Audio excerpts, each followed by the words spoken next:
As we're getting a tour of that training center today, the family of a protester shot to death while camping near that site last year, they filed a new lawsuit. Yeah, we're talking about Manuel Paez-Terán. He was killed as law enforcement tried to clear protesters from the land. 11 Alive Joe Hinkie was there as Terán's family announced the lawsuit. So, Joe, who is the family going after?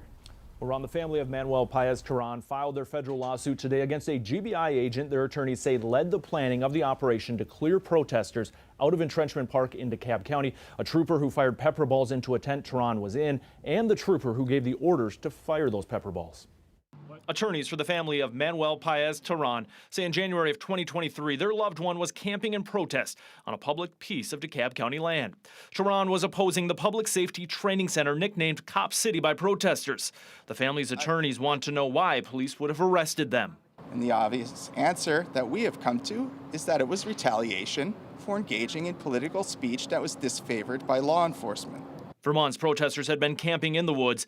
Leading up to a police operation to clear out campers, there were moments of anti-Cop City vandalism outside the woods, but not involving Terán, attorneys say. The criminal acts, vandalism generally, of a few have been used to demonize those who hold certain political beliefs.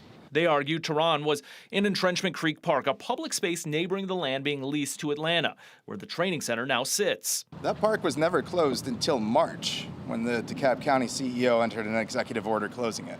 At the point when when Manuel was in the forest, that park was open. Investigators say Terán fired a gun at officers, injuring a state trooper before they returned fire, killing Terán, a narrative family members dispute. But the lawsuit filed Tuesday is not in direct response to the killing of Terán. Attorneys claim any arrest violated Terán's First Amendment rights and excessive force was used when pepper balls were shot into a small enclosed tent Terán was camping in. You're overwhelmed by burning eyes, burning nose, inability to breathe. Terán's mother is still waiting for answers for why her child is dead.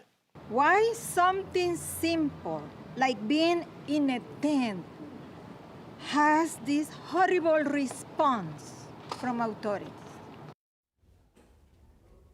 And Georgia state troopers do not wear body cameras, so there is no footage of the shooting itself. In October of last year, a special prosecutor announced no criminal charges would be filed against the troopers involved, calling the deadly shooting, quote, reasonable. Ron? All right, thanks a lot, Joe. We appreciate the update.